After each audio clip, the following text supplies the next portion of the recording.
You're listening to Hackers, Code, and Chaos, a production of the National Media Archive. For more information, go to nationalmediaarchive.com. Let's begin in Devon, England, far from the skyscrapers and server farms usually conjured by the word cybersecurity. Here in the countryside, past fields soaked with fog and dotted with cows, a boy named Marcus Hutchins grew up in a stone house tucked deep within farmland. The house had no neighbors close enough to shout to, no landmarks worth marking, just endless, wet grassland and the crash of cold Atlantic waves a few miles off. His father, Desmond, once a Jamaican firefighter turned social worker, and his mother, Janet, a nurse from Scotland, settled there to raise their sons, Marcus and his younger brother. At first glance, everything about it said pastoral, British normalcy. But then you met Marcus, and everything changed. By age 6, Marcus wasn't building Legos. He was dismantling his family's clunky desktop PC, poking around files he didn't yet understand. While his classmates were barely typing in Microsoft Word, Marcus had discovered Visual Basic scripts. Little snippets of code, hidden inside Office programs, and realized he could bypass the school's firewall. He learned how to redirect his internet traffic through proxy servers, tricking the school's monitoring systems into letting him install forbidden first-person shooters like Call of Duty and Counter-Strike. He didn't just play games. He rewired the environment that made them possible. His teachers thought they were dealing with a smart kid pushing the limits. They didn't yet understand that this wasn't a phase. It was the beginning of something much larger.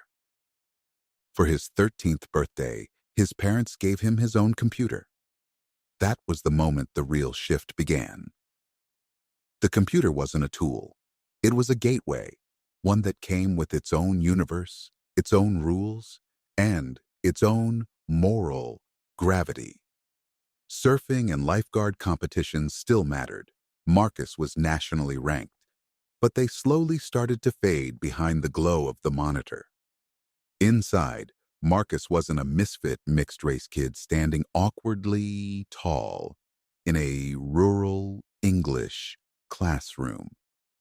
He was anonymous, powerful, capable of writing scripts that would break things, move things, infect things. By age 14, he'd joined a basic hacking forum centered around chaos on MSN Messenger, the once ubiquitous instant messaging service. There, kids swapped code like other kids traded Pokémon cards, worms disguised as images, Keyloggers wrapped in innocent-looking apps. At first, Marcus didn't understand what half of it did, but he was curious. Curious enough to write his own password stealer, code that could extract login credentials from Internet Explorer's autofill feature, decrypting them and saving them for future mischief. He shared it with the forum. They were impressed. He felt seen. That early recognition mattered. The school certainly wasn't giving him medals. His grades had dropped. He stayed up coding all night and stumbled through classes half asleep. Teachers knew he was messing with their systems, but could never pin it on him directly, until, finally, a severe server crash led to his suspension and a permanent ban from all school computers. Marcus didn't care. He knew more than their IT team, and he wasn't about to let a teacher's restriction limit the vast universe of experimentation that the Internet provided. He was suspended, defiant, and slipping into a digital underworld before he'd even turned 16. Hacker forums evolved too. The more amateur sites closed. More advanced networks took their place. Networks like hack forums, where Marcus started renting server space under the name Ghost Hosting. He advertised his service as a safe place for people who wanted to host illegal sites, phishing pages, malware distribution hubs, anything short of child exploitation. Marcus had drawn a moral line, at least in his mind. He wouldn't help people steal money from banks. He wouldn't help someone exploit children. But a fake Facebook login page designed to harvest passwords? That felt different. That felt like sport. It's important to understand. At that point in his life, Marcus didn't consider himself a criminal. He thought he was clever, maybe morally gray, but not dangerous. He saw it as performance art, an intellectual puzzle. His botnets, made from thousands of infected computers he'd hijacked via files uploaded to BitTorrent, were trophies, not weapons. It wasn't until a client, someone more serious, more anonymous, came to him with a business proposal that the illusion started to shatter. This man, known only as Vinny, wanted Marcus to build a rootkit, a stealthy one, something that could be installed and remain undetectable on a victim's machine. Marcus agreed. They called it the UPAS kit, named after a Southeast Asian tree known for producing deadly poison. UPAS was a big success. Vinny handled sales on the deep web. Marcus handled development. The money rolled in Bitcoin, of course, and Marcus suddenly had more than just enough for a new gaming console. He upgraded his rig, bought sound systems, tried Bitcoin day trading. But then Vinny came back, this time with a more sinister request. He wanted UPass 2.0, and this version needed to include web injects, code that could fool a banking user into typing their two-factor authentication code into a fake field, allowing the hacker to empty the account. This was the line. Marcus saw it immediately. This wasn't gray anymore. This wasn't a prank. This was robbery. Serious, high-stakes international crime. He refused. Vinny pressed harder. He reminded Marcus that he had his name, his address, that he'd sent him birthday drugs, that he could share everything with the FBI if Marcus walked. Marcus negotiated. He'd build a new version of the rootkit, but no banking tools, no web injects. Still, the pressure mounted. His client base was demanding. Vinny was insistent. And so Marcus began a new ritual, coding all night, pushing updates, and feeding his body a steady supply of amphetamines purchased from Silk Road to stay alert. By age 19, Marcus had burned out. The adrenaline was gone. The money felt hollow. The anxiety attacks came more often.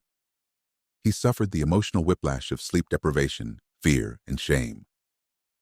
He tried to quit stimulants cold turkey, alone, in his room, and he spiraled. Depression, isolation, fear that the knock on the door would finally come. And then, one day, it didn't. Instead, he started to blog. The blog was called Malware Tech. It was nerdy, technical, anonymous, and it allowed Marcus to pour years of knowledge into something constructive, reverse engineering viruses, identifying vulnerabilities, publishing analyses of major malware, strains like Keyloggers and Nakers. Readers from both sides of the ethical line, black hats and white hats alike, flocked to his posts. But none knew the author had helped write some of the viruses he now dissected. Then came Crypto's Logic, a small cybersecurity firm based in Los Angeles. They needed someone to build botnet trackers. One of their engineers had given up on reversing Keyloggers. Marcus, using tools he'd written himself, had already built a full tracker from his bedroom in Devon. They hired him, $10,000 up front, then a full-time job, six-figure salary, validation. He didn't need to lie anymore. He didn't need Silk Road. And when the WannaCry ransomware exploded across the world in May 2017, encrypting hundreds of thousands of machines and demanding Bitcoin to unlock them, it wasn't a deep web hacker who stopped it. It was Marcus. WannaCry checked a hard-coded web address before launching its payload. Marcus saw the address wasn't registered. He bought it for $10, set up a server. Suddenly, the malware couldn't detonate. It stopped. All of it. Around the world. He discovered its kill switch by accident or instinct. Either way, he'd neutralized the worst ransomware in history from his own desk. The headlines came fast. The accidental hero, the savior of the internet, the man who stopped a cyber war. And for a moment, Marcus felt invincible. But the story didn't end there. It was only just beginning. 3 months after the kill switch. 3 months since the internet nearly collapsed under the weight of a worm called WannaCry. 3 months since Marcus Hutchins, still anonymous to most of the world, became a household name in cybersecurity circles. He danced in his room that day. He'd run upstairs to tell his mother, who nodded, said, "Well done, sweetheart," and went back to making dinner. It all felt absurd, surreal, unrepeatable. But the danger wasn't over, not even close, because Marcus hadn't just neutralized a threat. He'd exposed himself. The moment that web domain went public, the one the ransomware called home, the one Marcus quietly purchased for $10 and turned into a lifeline, that was the moment the world knew where to look. And so did the FBI. In the weeks that followed, Marcus returned to his life at Cryptos Logic, botnet hunting, writing scripts, blocking malware from infecting millions of machines before most of the world even knew it existed. He monitored the traffic pouring into his sinkhole domain like a flood. Millions of pings per hour, still coming from infected machines, trying to launch the very virus he had stopped. When Cloudflare and Amazon stepped in to absorb the deluge and protect the kill switch, it felt like the final chapter had closed, like the internet had been spared, the chaos contained. But while Marcus celebrated with his peers at DEF CON in Las Vegas, drinking, firing grenade launchers, renting Lamborghinis, swimming in hotel pools during Chainsmokers concerts, the shadows were moving. Cameras were watching. Records were being reviewed. Somewhere, in a cold government room, someone was connecting dots. Someone had seen that domain, seen the blog, seen malware tech, and someone had remembered another name. Kronos. On the morning Marcus was scheduled to fly back to the UK, barefoot and half-baked in the driveway of his Vegas Airbnb, he noticed it. A black SUV, parked, unmoving, watching, but he brushed it off. Surely the FBI would be more discreet. And besides, he had nothing to fear. That chapter of his life, the hacking, the botnets, the malware development, was behind him. Sealed, deleted, surely. At the airport, things felt odd but not alarming. TSA agents let him keep his 3 laptops in his backpack, an unusual courtesy. He drank a Coke in the lounge, posted to Twitter, felt the high of global fame and first-class tickets. And then they came. 3 men, 1 redhead with a goatee, 2 in customs and border protection uniforms. "Are you Marcus Hutchins?" one asked. He said yes. They asked him to follow, down a stairwell, into a private room. Then handcuffs. Then silence. His mind spun. Was it the marijuana? Something he'd forgotten in his bag? A misunderstanding? Then, the transcript. A log of a private chat between him and someone he once trusted, Randy. The person to whom, during a drug-fueled panic, Marcus had offered a copy of Chronos. And just like that, the illusion shattered. The redhead leaned forward and said it plainly. This has absolutely nothing to do with WannaCry. Marcus was arrested. No lawyers, no bail, not yet. Just a dark room in a federal jail in Las Vegas, 5,000 miles from home. For 48 hours, he sat there, alone, trapped in a cell with strangers, mind spiraling. He thought about the years he'd spent trying to be better. The kill switch, the blog, the job, the fame. None of it mattered now, because they had the logs, they had Chronos, and they had him. Back in the UK, his parents didn't know what had happened. At Cryptos Logic, his boss was confused. On Twitter, the hacker community was furious. Within hours, news leaked. Malware tech had been arrested. The man who saved the internet was in handcuffs. And the battle lines were drawn. Some, like NSA veterans and security researchers, speculated Marcus had written WannaCry himself, that he was playing both sides, that the kill switch was just an exit strategy gone wrong. Others rallied to his defense, pointing out that Chronos predated his work at Cryptos, that the arrest was over crimes he'd already left behind, that Marcus wasn't a criminal anymore. He was a whistleblower, a reformer, a hero. But none of that mattered in court. Bail was set at $30,000. Marcus couldn't access his money. His devices had been seized, his accounts frozen. That's when the community acted. A lawyer named Tor Eklund tried to create a defense fund. Money flooded in. Too fast. Too easy. Fraudulent donations from stolen credit cards poisoned the pot. The fund was shut down. But then came Tara Wheeler and Davian Olay, two cybersecurity veterans who barely knew Marcus, but saw the pattern. A young hacker, reforming, arrested after doing good. It wasn't the first time the U.S. justice system had targeted someone like that.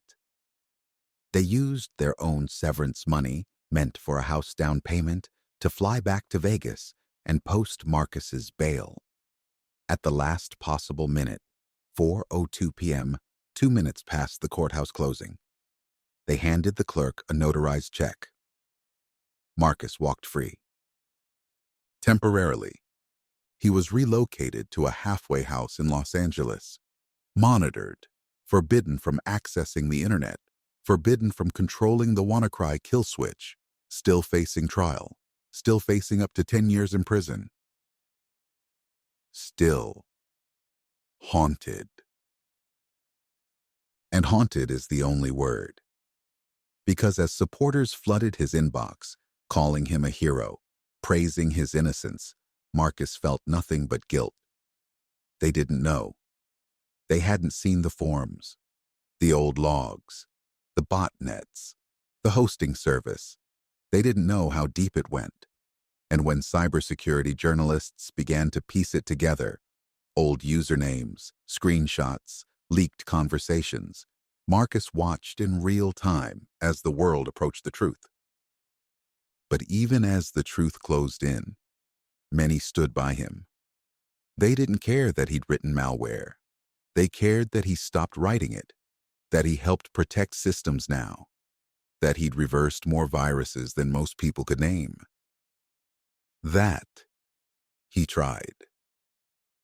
In time, the trial approached. Prosecutors offered him a deal, a no prison time sentence in exchange for testimony. They wanted names. They wanted intel on Vinny. They wanted Marcus to flip. He refused. He didn't have the names. But more than that, he couldn't snitch. It violated everything he believed, even as someone who had changed sides, even as someone staring down federal prison. He couldn't sell out the people who had once trusted him, not even the criminals. So the government raised the stakes. 10 charges, including making false statements. His airport confession, the one made without a lawyer, was admitted into evidence. Every log, every chat, every action he'd tried to forget was coming back. Eventually, in 2019, Marcus pled guilty to 2 charges. No cooperation, no deal, just a statement, written by lawyers, published online. I regret these actions and accept full responsibility for my mistakes. A tweet followed, in his own words. There is a misconception that to be a cybersecurity expert, you must dabble in the dark side. That's not true. You can learn everything you need to know legally. Stick to this. In the courtroom that summer, the judge was an elderly man named Joseph Stadtmuller, a wild card. No one knew which way he'd lean. When he finally ruled, the courtroom held its breath. And then, in a long, trembling monologue, Stadtmuller laid out his reasoning. Marcus had done wrong. But Marcus had also done more good than most people ever would. He was a criminal, yes, but he was also a contributor, a protector, a builder. The judge sentenced him to time served. Marcus walked free. And for the first time in years, the world finally caught up with the truth. The boy who built viruses, the man who killed one, the hacker who saved the internet, and the system that nearly broke him. Freedom, when it finally arrived, did not feel like salvation. Marcus Hutchins walked out of the courthouse in Milwaukee not as a hero, not as a villain, but as something far more complicated. A man who had rewritten his code, so to speak, but still bore every line of his previous version. The judge had sentenced him to time served, and technically, he was free. But he carried with him the kind of weight that doesn't lift when the handcuffs come off. Guilt, gratitude, and a lingering question that haunted every silent hour. What kind of redemption is enough? Marcus returned to Los Angeles, but the city that once represented glamour, escape, and dream chasing now felt hollow. His job at Cryptos Logic had been placed on indefinite unpaid leave. His public reputation was a paradox.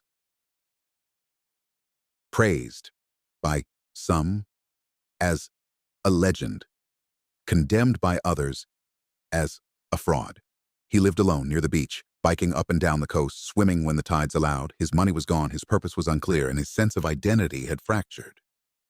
What do you do when your greatest achievement, saving the world from a cyber catastrophe, is forever linked to your greatest shame?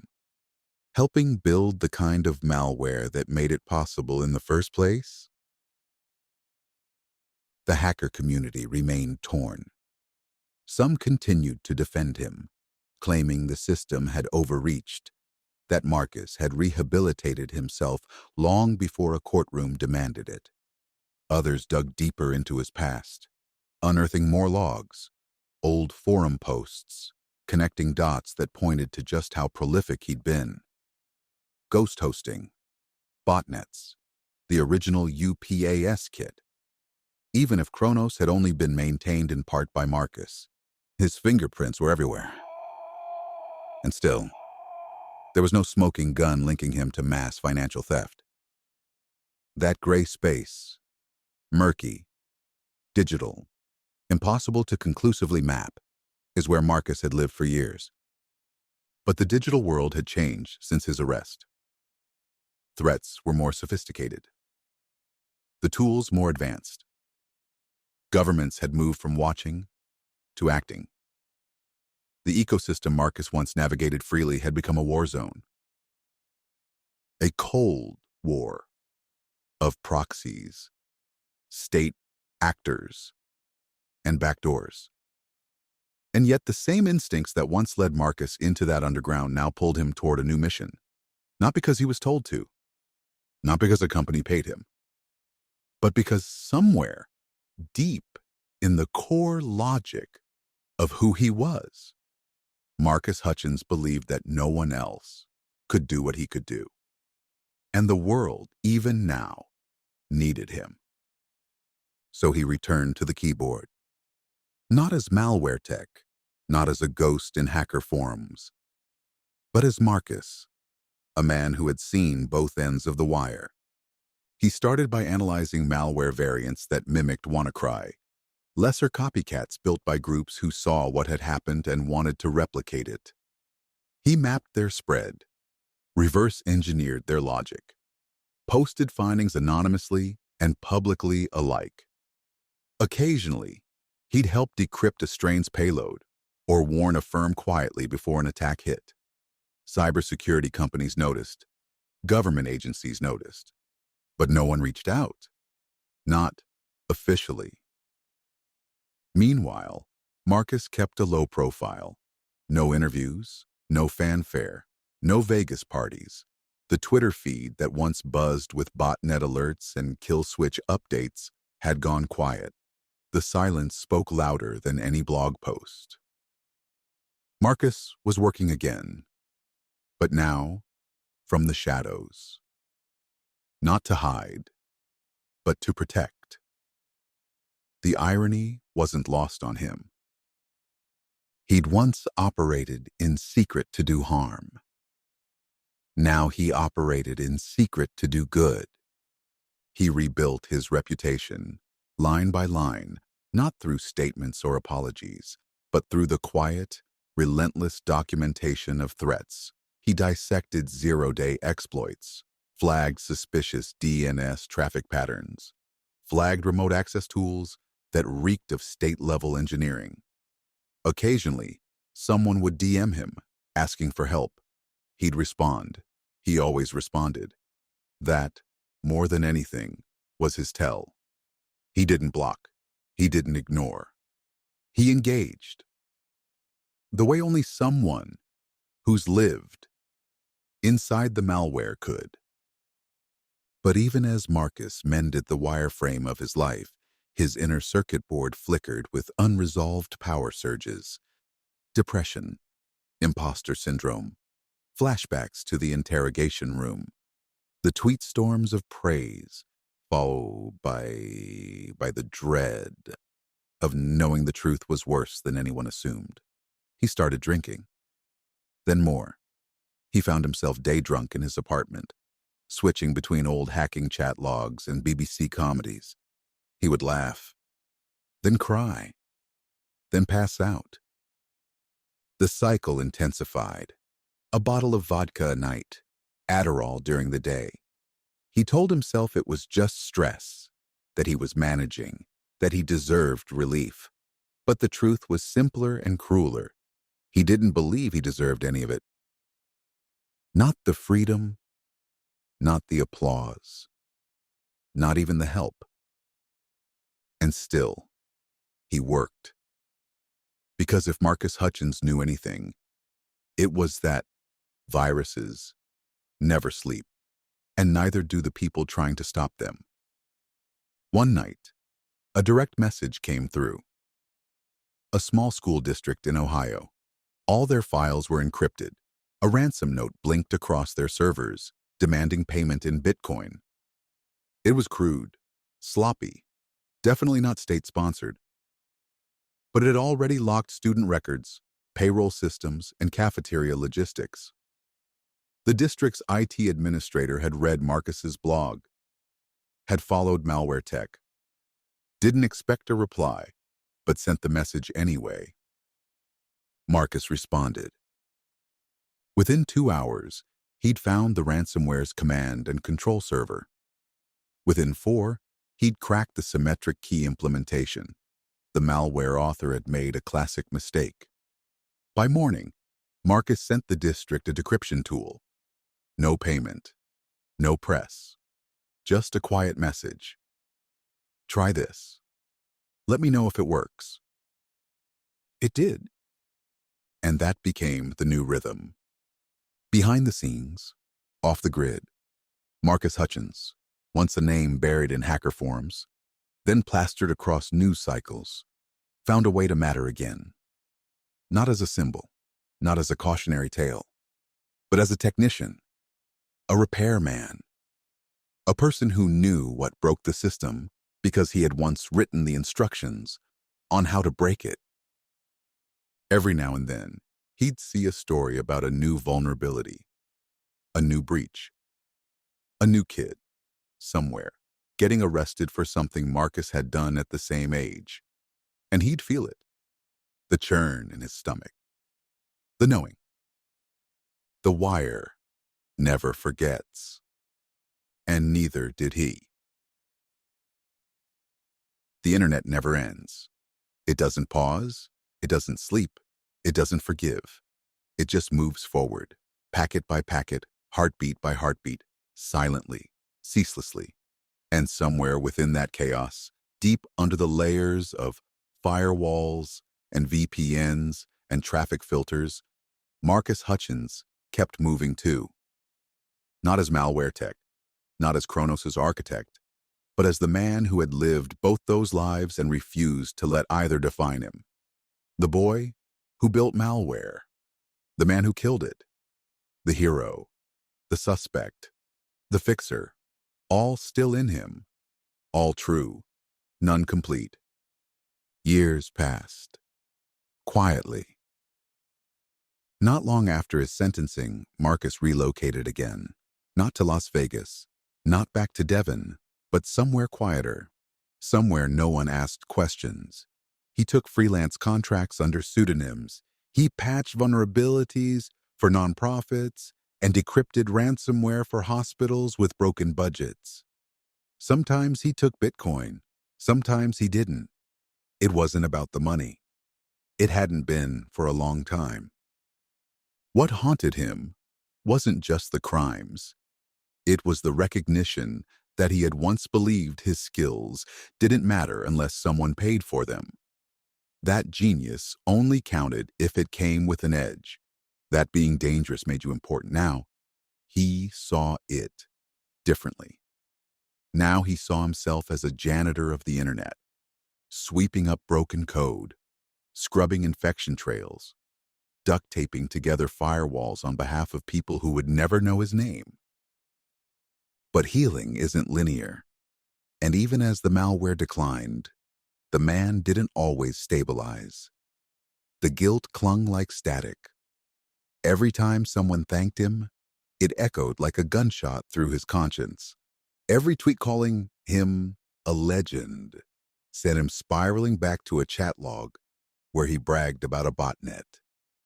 Every article about the WannaCry kill switch reopened the private hell of remembering what Kronos had done to people he would never meet. There were nights where the weight became unbearable. When the world praised Marcus Hutchins, it praised a version of him he had never fully trusted. And when the world condemned him, it often simplified the truth into something uglier than it really was. There was no resolution in public perception, only distortion. So he kept working. In 2020, during the COVID-19 pandemic, Marcus quietly helped reverse engineer multiple ransomware strains that targeted hospitals and supply chains. One of them had already knocked out a regional clinic in Germany, delaying treatment for dozens of patients. A woman died while being rerouted to another facility. The media barely covered it, but Marcus saw the logs. He followed the packet trails. He found the kill command hidden inside the payload, disabled by default, but still functional. He flipped it. He saved 3 other clinics from the same fate. No headlines, just silence. He wrote code, like penance.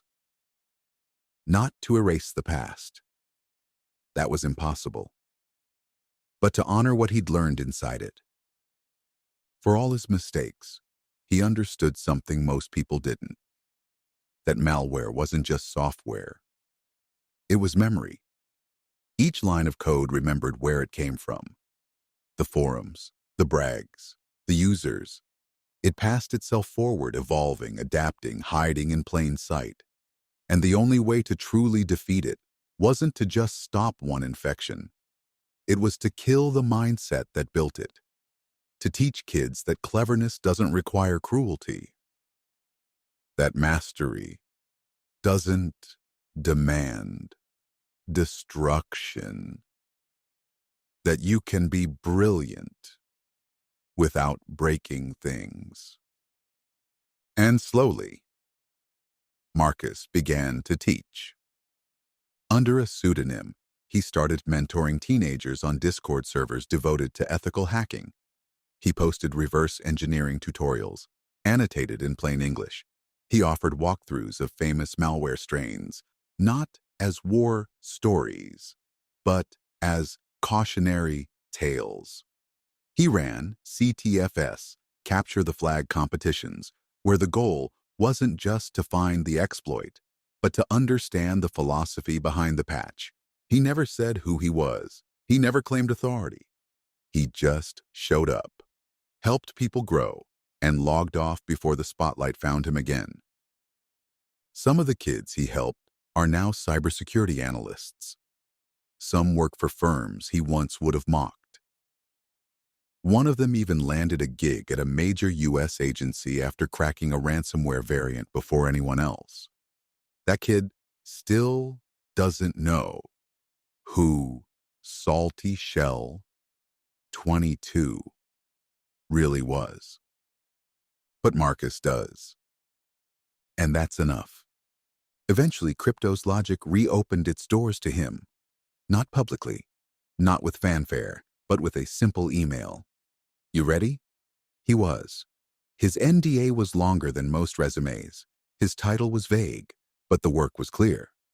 Rootkit detection, botnet monitoring, sinkhole domain management. He'd built this world once. Now he was its watchman. Sometimes he stared at the logs for hours, watching IP addresses light up like sparks on a dark map.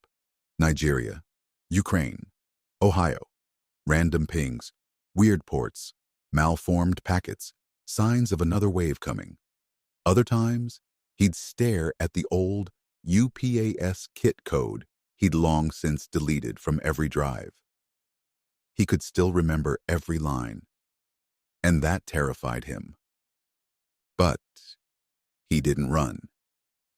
Instead, he built one more system, a script that watched his own habits, a kind of personal kill switch, a program that logged how long he spent online, how many drinks he had, when he skipped meals, when he started coding, past 2 a.m. again. It sent automated warnings to a private Signal account, reminding him, "You're slipping. Take a walk. Eat something." It was silly. It was simple. It saved his life more than once. And through it all, he never fully returned to the spotlight. Offers came. Speaking gigs, book deals, Hollywood inquiries. He ignored them. He knew his story would be rewritten by others anyway, turned into a cautionary tale, or worse, a myth. But Marcus didn't need mythology. He just needed purpose. Years later, a journalist sent him an email. Long, thoughtful, respectful. It ended with a question. Do you regret it? He thought about that question for a long time. The answer was too complex for a quote. But eventually, he typed a reply. I regret what I did. I don't regret who I became because of it. He hit send. Then he closed the laptop. Somewhere, out there, another exploit had just been posted to an underground forum. Another kid, 13 maybe, was watching a YouTube video about cracking passwords. Another school was getting phished. Another hospital's firewall was 3 months out of date. Marcus stood up, walked to the window, and got back to work.